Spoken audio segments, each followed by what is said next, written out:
Madam, મારા પરિવાર પર આંગળી ના ઉઠાવો તો વધારે સારું. મેં કાગળની પરીક્ષા નથી આપી, પણ જીવનની દરેક અગ્નિ પરીક્ષા મેં પાસ કરી છે. અરે આટલી હિંમત કે તું મારી સામે અવાજ ઉઠાવે છે? छलके तो गागर ने बलके तो सागर बस बस बेटा, नमी जाए तो हयू नहीं कमी जाए तो सुखी रहे बेटा. હેપી એનિવર્સરી દાદા અને દાદી. थैंक यू स्वाति बेटा. भगवान करे तारू आ पवित्र स्मित जिंदगी भर आम ज अकबंध रहे.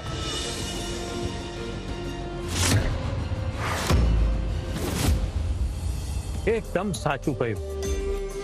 આપણા ઘરની આ લક્ષ્મી આવી જ રીતે હસતી રહે ને તો આપણો આખો પરિવાર આવી જ રીતે ખુશ રહે. તમે બધા આ ગરીબડીને લઈને ગમે તેટલા હવામાં કૂદતા હોવ, પણ આ જે 12મું ધોરણ નાપાસ છે ને, એ વાત આજે હું બધાની સામે જાહેર કરીને જ રહીશ. મોટા ભાભી, તમારો દીકરો સિદ્ધાર્થ પત્નીના પ્રેમમાં ભાન ભૂલીને કેવો ગાંડો થયો છે. જો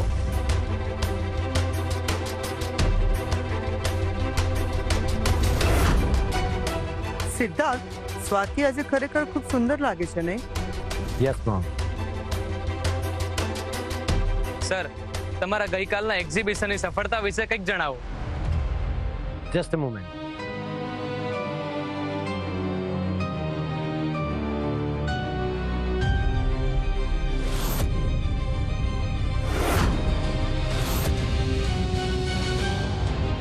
એક્ઝિબિશન વિશે તમે જે કંઈ પણ જાણવા માંગો છો એના વિશે હું ચોક્કસ વાત કરીશ, પણ એના પહેલા હું તમને જણાવી દઉં કે આજની આ ગ્રાન્ડ પાર્ટીનું મુખ્ય આકર્ષણ છે મારા દાદુ અને દાદી.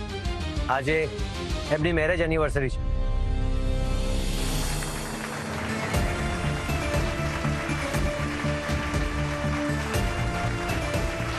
અને આ પાર્ટીનું બીજું રીઝન છે એક્ઝિબિશનની સક્સેસ. રિંકુ, કેક લઈ આવો પ્લીઝ. હા જીજુ. અમારા દર્શકો એક્ઝિબિશન વિશે સાંભળવા માટે ખૂબ જ આતુર છે.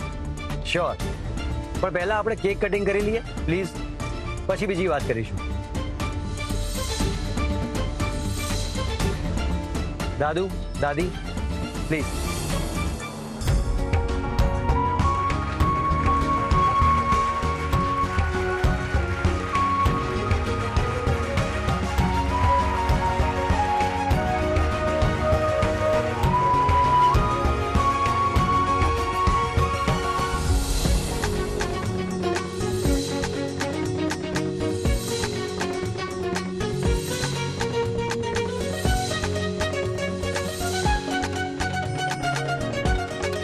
હવે હું તમને લોકોને કંઈ કહેવા માંગુ છું.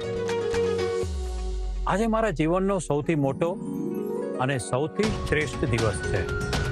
એક તરફ મારી જીવન સાથી સાથે આટલા વર્ષો સફળતાપૂર્વક વિતાવ્યા એનો મને સંતોષ છે, અને બીજી તરફ ઘરની લક્ષ્મી આ ઘરમાં પાછી આવી તેનો મોટો ઉત્સવ છે. સ્વાતિ આજે અમારા બધાના ચહેરા ઉપર ખોવાયેલું સ્મિત પાછું લાવી છે. એની સાથે સાથે સુખ અને સમૃદ્ધિ પણ લાવી છે.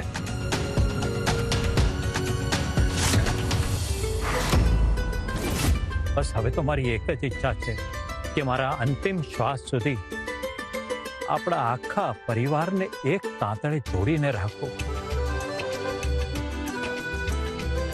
હું તે દિવસે આપ સૌને વધારે કંઈ માહિતી ન આપી શક્યો, કારણ કે સ્વાતિ ત્યાં હાજર નહોતી. પણ આજે હું રિયાલિટી શેર કરવા માંગીશ. Yes sir, please. જ્યારે મારું આખું એક્ઝિબિશન આગમાં બળીને ખાક થઈ ગયું હતું અને બધી જ આશાઓ તૂટી ગઈ હતી, ત્યારે મારી પત્ની સ્વાતિ મારી ઢાલ બનીને મારી બાજુમાં અડગ ઊભી રહી હતી. સ્વાતિએ પોતાની અદ્ભુત ક્રિએટિવિટીથી આખું એક્ઝિબિશન ગણતરીના કલાકોમાં સાકાર કરીને બતાવ્યું.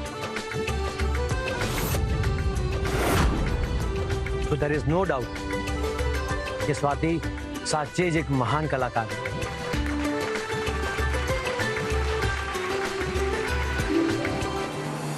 આજ બરાબર તક છે. સિદ્ધાર્થ તો અહીં મીડિયા અને પ્રશંસામાં વ્યસ્ત રહેશે. આ જ સમયે મારા એના રૂમમાંથી સ્વાતિના ઘરના દસ્તાવેજ ચોરી કરવા પડશે. સ્વાતિ સાચી જ બહુ મોટી આર્ટિસ્ટ છે. ડાયમંડ એક્ઝિબિશનમાં આવી 2 નમૂન કળા મેં મારી લાઈફમાં પહેલા ક્યારેય નથી જોઈ. અમારી બહુ તો અમારું ગૌરવ છે અને મને વિશ્વાસ છે કે એ એની કલાથી આખી દુનિયામાં પાટીદાર પરિવારનો ડંકો વગાડશે.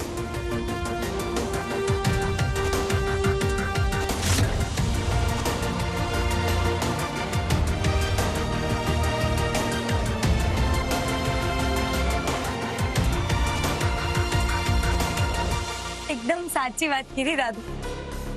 સ્વાતિ તો નાનપણથી જ બહુ મોટી કલાકાર છે અને એટલે જ તો એ ભણવાને બદલે પપ્પાની સાથે દુકાન પર બેસતી હતી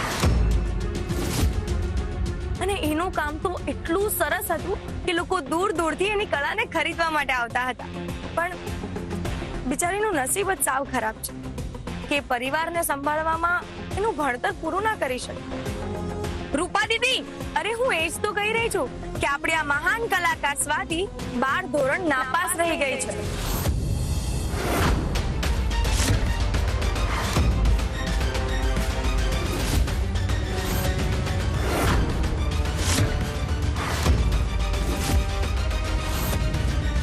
પરંતુ એનાથી આ કરોડપતિ પાટીદાર પરિવારને શું ફરક પડે છે? આપણને કોઈ ફરક નથી પડતો જો એ 12 ધોરણ નાપાસ હોય તો.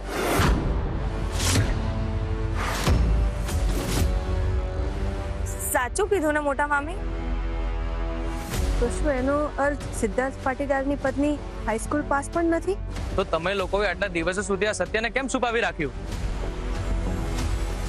આ તે શું કર્યું? આટલા પ્રતિષ્ઠિત લોકો અને મીડિયા સામે અચાનક આ વાત કરવાની શું જરૂર હતી તારે? શું થયું દાદી?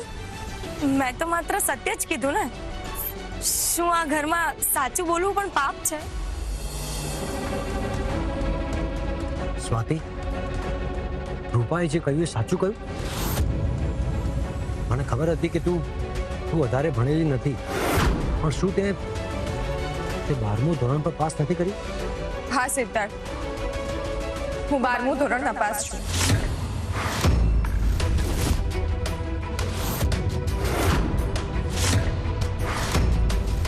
પાટીદાર ખાનદાનની મોટી વહુ અને 12મું ધોરણ નપાસ. સિદ્ધાર્થ સર, શું તમને પણ તમારી પત્નીની આ અયોગ્યતા વિશે અંધારામાં રાખવામાં આવ્યા હતા?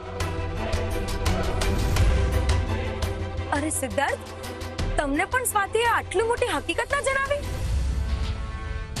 સ્વાતિ, આમ તો તું આખો દિવસ સત્યના ભજન ગાય છે, તો આ વખતે કેમ તારી જીભ સિવાઈ ગઈ?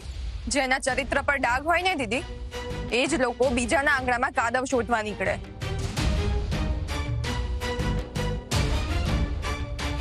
તે મારી ડિગ્રી તો દુનિયાને બતાવી દીધી, પછી હું શું બોલું? મારા મોઢામાંથી તો અચાનકથી આ સત્ય નીકળી ગયું. મને તો એમ હતું કે તે બધાને આ હકીકત જણાવી રાખી હશે અને હું તો બધાની સામે તારા સેક્રિફાઈસની વાતો ગર્વથી કરવા ગઈ હતી. સ્વાતિ મેડમ, તમે આટલી મોટી વાત છુપાવી? સિદ્ધાર્થ સર જેવા હાઈલી એજ્યુકેટેડ બિઝનેસમેનની વાઈફ 12મું ધોરણ નાપાસ છે? જોયું પપ્પા, જે વહુને તમે ઘરનું ગૌરવ કહેતા હતા એ તો અંગૂઠા છાપ નીકળી. હવે શું કહેશું? મીનાક્ષી, ચોપડીના પાના ફેરવવાથી જો સંસ્કાર આવી જતા હોત ને તો આજે તારા મોઢામાંથી આવા શબ્દો ના નીકળ્યા હોત. ભણતર એ કાગળના ટુકડા ઉપર સહી કરવાનું શીખવાડે, પણ જિંદગીના સંબંધો ઉપર સહી કરવાનું તો માત્ર સંસ્કાર જ શીખવાડે. સોનાની શુદ્ધતા એના ઘાટ ઉપરથી નથી મપાતી, એના કસ ઉપરથી જ મપાય છે. અને સ્વાતિ, એ તો આ ઘરનું શુદ્ધ સોનું છે. જોયું મમ્મી, બધા લોકો આપણી પર હસી રહ્યા છે. અરે આપણા ઘરના નોકરો પાસે પણ ગ્રેજ્યુએશનની ડિગ્રી છે અને ઘરની મોટી વહુ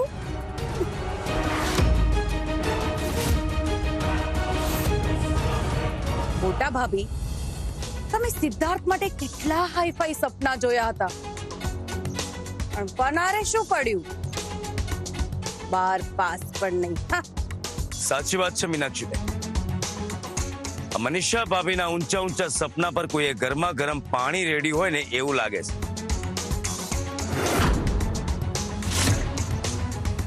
સિદ્ધાર્થ સર, તમે પોતે ફોરેન થી ભણીને આવ્યા છો અને તમારી વાઈફનું એજ્યુકેશન આટલું જ છે, તો આ જાણ્યા પછી તમારી શું પ્રતિક્રિયા છે? એક્સક્યુઝ મી, તમને લોકોને ખબર જ છે કે આ લગ્ન કઈ પરિસ્થિતિમાં થયા છે. આ આચાર્ય પરિવાર પહેલેથી જ ફ્રોડ અને જુઠ્ઠો છે.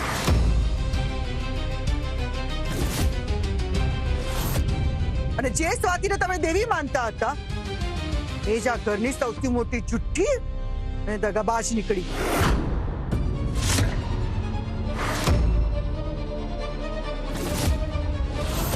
મેડમ, મારા પરિવાર પર આંગળી ના ઉઠાવો તો વધારે સારું. મેં કાગળની પરીક્ષા નથી આપી, પણ જીવનની દરેક અગ્નિ પરીક્ષા મેં પાસ કરી છે. તારી આટલી હિંમત કે તું મારી સામે અવાજ ઉઠાવે છે? આટલો મોટો દગો કર્યા પછી પણ શરમ નથી આવતી તને? મેં કોઈ દગો આપ્યો જ નથી. લગ્ન પહેલા કે લગ્ન પછી આ ઘરમાં ક્યારે કોઈએ મને મારા ભણતર વિશે એક પણ પ્રશ્ન પૂછ્યો હતો? બોલો સિદ્ધાર્થ, જે સાચું છે આજે બધાને કહો. તમે મારા ભણતર વિશે મને એક પણ પ્રશ્ન પૂછ્યો હતો? ના, મેં ક્યારેય કશું નથી પૂછ્યું. જોઈ લીધું ને આપ સૌએ? આ ઘરમાં કોઈને મારી ડિગ્રી જાણવામાં કોઈ રસ હતો જ નહીં. હવે સિદ્ધાર્થની વાત પર તો ભરોસો હશે ને તમને? કડવી હકીકત તો એ જ છે કે તું 12મું ધોરણ નાપાસ છે અને આ વાત તું નકારી નહીં શકે. સ્વાતિ, તું વાત ફેરવવાની કોશિશ ન કર. અરે ઓ વડીલ, ત્યારના શું એકની એક વાત પકડીને કાંગડાની જેમ કાઉ કાઉ કરો છો? વિચિત્ર જીવડાઓ છો તમે બધા. મારી દીદીની નાની નાની ખામીઓ શોધીને બજાર વચ્ચે તમાશો કરવો એ તો જાણે તમારા લોકોની આદત થઈ ગઈ છે. હજી હમણાં થોડીક જ વાર પહેલા તો જીજુ પોતે મારી દીદીને માન સન્માન સાથે અહીંયા લઈ આવ્યા છે અને તમારો પરિવાર તમારા બંને વચ્ચે ગેરસમજણની દીવાલ ચડવામાં લાગી ગયો. આ રૂપા દીદીની અર્થ વગરની વાતો સાંભળીને તમે મહેમાનો અને મીડિયાઓ વચ્ચે સ્વાતિ દીદીની લાયકાત ઉપર લાફા મારો છો, તો તમને કોઈને એના પાછળના સત્ય વિશે ખબર પણ છે?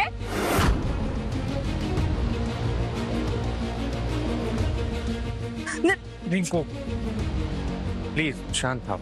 અરે તું દૂર રહેને કૃણાલ. આજે આ ભણેલા ગણેલા મૂર્ખાઓની સામે મારે સત્યનો અરીસો કાઢવો જ પડશે. I don't care. મનીષા, શું બોલે છે તું? રિંકુની પૂરી વાત તો સાંભળ બેટા. રિંકુ, બોલ બેટા. દાદી, સ્વાતિ દીદી આખી સ્કૂલમાં ભણવામાં ટોપર હતા. અરે એમનું ગણિત તો એટલું જોરદાર હતું ને કે ક્લાસના દરેક શિક્ષકો એમની આંગળીના વેઢે ગણતરી જોઈને દંગ જ રહી જતા. તમને ખબર છે, 10મા ધોરણની બોર્ડની પરીક્ષામાં આખી સ્કૂલમાં સ્વાતિ દીદી ફર્સ્ટ નંબરે પાસ થયા હતા. તો એને ભણવાનું છોડી કેમ દીધું? પરિસ્થિતિ સામે માણસ પાંગડો હોય છે અને એ પરિસ્થિતિ ઊભી થઈ હતી આ રૂપા દીદીને લીધે.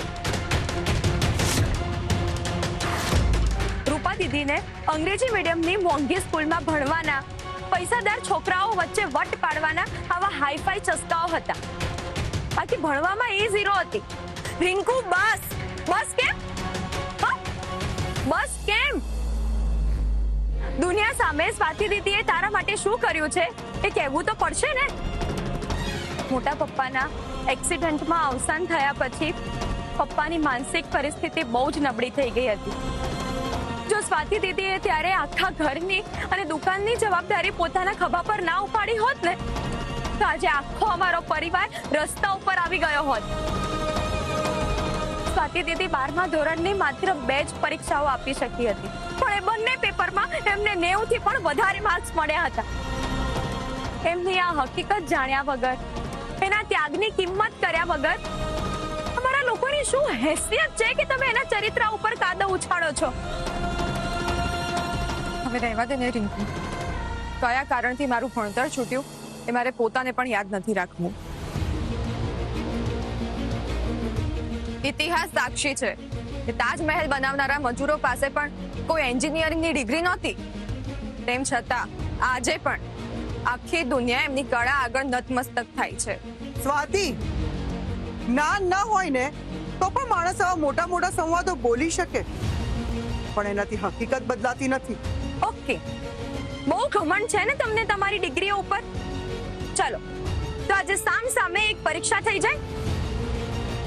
320 વત્તા 874 માઇનસ 356 ભાગ્યા 3. બોલો કેટલા થાય?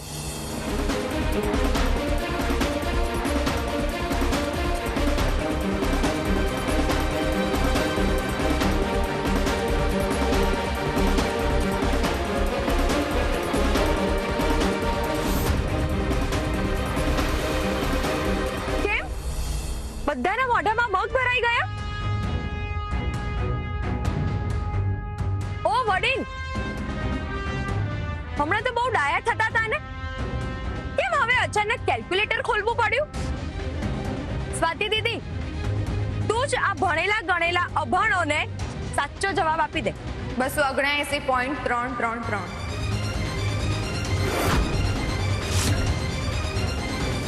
કેમ વડીલ, તમારા ભણેલા મગજ કરતા મારી દીદીનું નાપાસ મગજ વધારે સ્પીડમાં ચાલ્યું ને? ના ના, મને તો ખબર છે. હું તો ખાલી અહીં ગણતરી તપાસતો. આ તો માત્ર ગણિત થયું. રામાયણ, મહાભારત, તમારે જે પૂછવું હોય એ પૂછી. અચ્છા ચલો, મહાભારતમાં કૌરવોની એક બહેનપણ હતી, એનું નામ શું હતું? કેમ આ ગળામાં મોટા મોટા આઈકાર્ડ લટકાવીને આવી ગયા છો? દેખાવમાં પણ ભણેલા ગણેલા લાગો છો. તાનો જવાબ નથી આવડતો? હે ભગવાન, આ પ્રશ્ન પૂછવામાં તો આપણે ફસાઈ ગયા. મને ખબર છે, એનું નામ કુંતી હતું.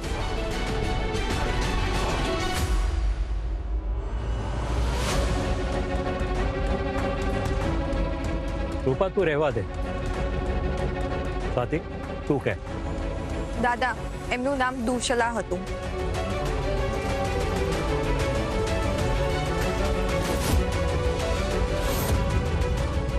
સાંભળી લીધું ને? અરે આ તો કઈ જ નથી. મારી દીદીને શ્રીમદ ભગવદ ગીતાના 700 શ્લોક સાર સાથે કંઠસ્થ છે. પરિસ્થિતિ સામે ઘૂંટણ ટેકવીને ઘર બચાવવું જો એ નપાસ હોવાની નિશાની છે, તો હા, હું નપાસ જ સારી છું.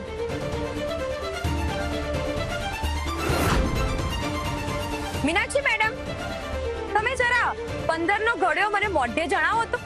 એ આ કોઈ ક્લાસરૂમ નથી કે તારી સામે બેસીને એક્ઝામ આપું. વાહ, તમે બધા વાતે વાતે સ્વાતિ દીદીની અગ્નિ પરીક્ષા લઈ શકો, પણ પોતાના પર વાત આવે ત્યારે ભાગો છો શું કામ? અચ્છા દાદા, આ મીનાક્ષી મેડમ ગ્રેજ્યુએટ તો થયેલા છે ને? અત્યાર સુધી તો મને એવું જ લાગતું હતું. શું થયું મીનાક્ષી? તને ખબર હોય તો તું બોલી દે ને. એટલું હાસ્યાસ્પદ છે. 15 એકા 15, 15 દુ 30, 15 તરી 45, 15 ચોક. અરે રહેવા દો. જો આવી રીતે આંગળીના વેઢે ગણીને ઘડિયો બોલશો ને તો સવાર પડી જશે. અરે રાહુલ જીજુ, જરા જણાવો તો ખરા કે ગુજરાતી ભાષામાં કેટલા સ્વર અને કેટલા વ્યંજન હોય છે? હું આવા નાના છોકરાની રમત નથી રમતો. ભણતર માત્ર ગોખણપટ્ટીથી નથી આવતું, એના માટે સંસ્કાર અને પ્રેક્ટિસ જોઈએ, જે મારી દીદીમાં કુટી કુટીને ભરેલા છે. ખરેખર તો માણસનું જીવન જ એનો સૌથી મોટો શિક્ષક છે, અને કોઈ પણ ડિગ્રી માણસની સાચી યોગ્યતાનું મૂલ્યાંકન ક્યારેય ના કરી શકે. એકદમ અદ્ભુત સ્વાતિ.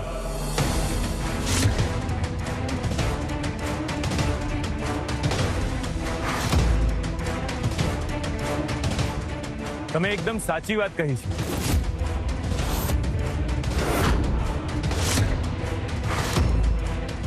સાચું નોલેજ તો પ્રેક્ટિકલ નોલેજ જ છે. અમે બધા આટલું ભણીને પણ ક્યારે કોઈના મુશ્કેલ સમયમાં કામ નથી આવી શક્યા, પણ સ્વાતિ એના કળાના જોરે આખા બિઝનેસને બચાવી લીધો છે. સ્વાતિ, હું ખરેખર તારા આ કામનો બહુ મોટો એડમાયરર બની ગયો છું.